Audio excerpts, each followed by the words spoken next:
آج کی یہ ویڈیو ان والدین کے لیے جو اپنے بچوں کی تربیت کو لے کر کے نہایت سنجیدہ رہتے ہیں کافی اہم ہونے جا رہی ہے۔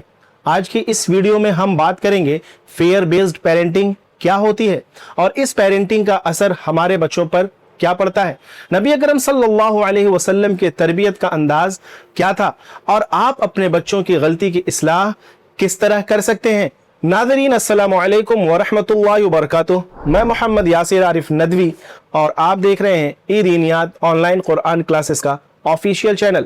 آج ایک دفعہ دوبارہ میں آپ کے سامنے بچوں کی تربیت سیریز کا تھرڈ پارٹ لے کر کے حاضر ہوں۔ اگر آپ بھی اپنے بچوں کی تعلیم و تربیت اور رہنمائی سے متعلق مفید ویڈیو دیکھنا چاہتے ہیں تو چینل کو ضرور سبسکرائب کر لیجئے تاکہ آنے والی ویڈیوز آپ تک پہنچتی رہیں۔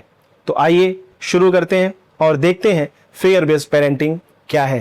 اکثر گھروں میں تربیت کا صرف ایک انداز پایا جاتا ہے، وہ یہ کہ اگر بچے نے غلطی کی تو اسے مار پڑے گی، اور یہی فیئر بیسڈ پیرنٹنگ کہلاتی ہے۔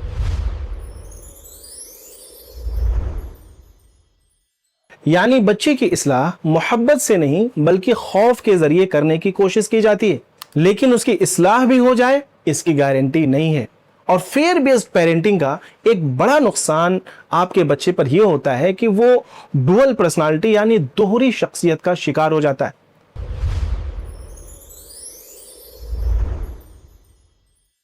ایک چھوٹی سی مثال کے ذریعے میں اسے سمجھانے کی کوشش کرتا ہوں۔ سپوز کیجئے کہ ایک بچہ ہے، جب وہ اپنے دوستوں کے ساتھ ہوتا ہے تو وہ ایبیوزنگ اور بیڈ لینگویج استعمال کرتا ہے۔ ایک دن ایسا کرتے ہوئے اس کے والد صاحب نے اس بچے کو دیکھ لیا، بس پھر کیا تھا، فوراً اس بچے کی پٹائی ہوئی۔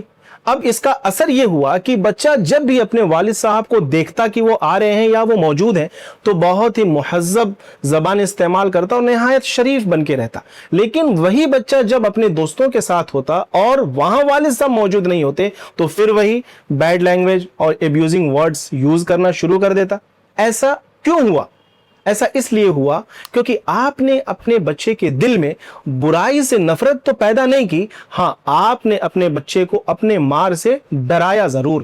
اب بچہ بظاہر تو سدھرا نظر آ رہا ہے لیکن حقیقت میں اس کی اصلاح نہیں ہوتی اور اس کے اندر ایک ڈوئل پرسنالٹی جنم لے لیتی ہے۔ ایک وہ شخصیت جو والد صاحب کے سامنے ہوتی ہے اور دوسری وہ شخصیت جو والد صاحب کی عدم موجودگی میں ہوتی ہے۔ اب سوال یہ ہے کہ بچوں کی اصلاح پھر کی کیسے جائے؟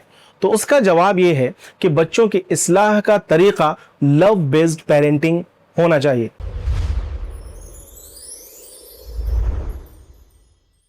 لو بیسڈ پیرنٹنگ کا مطلب یہ نہیں ہے کہ ہم اپنے بچوں کی ہر ایک غلطی کو نظر انداز کر دیں، بلکہ اس کا مطلب یہ ہوتا ہے کہ ہمارا مقصد اپنے بچوں کو سزا دینا نہیں بلکہ ان کی اصلاح مقصود ہوتی ہے۔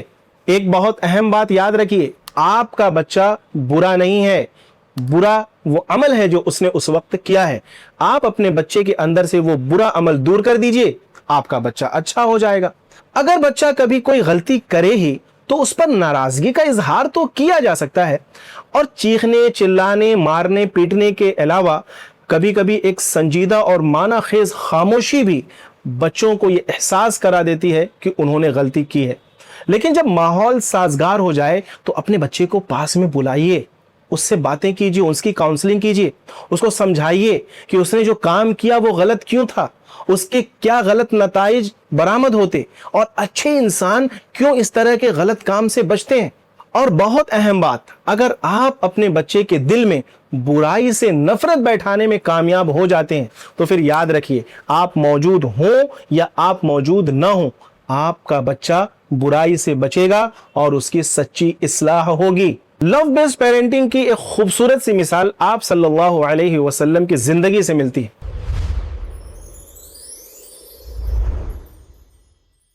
پیر ذوالفقار نقشبندی رحمۃ اللہ علیہ آپ صلی اللہ علیہ وسلم کی زندگی کا ایک واقعہ نقل کرتے ہیں۔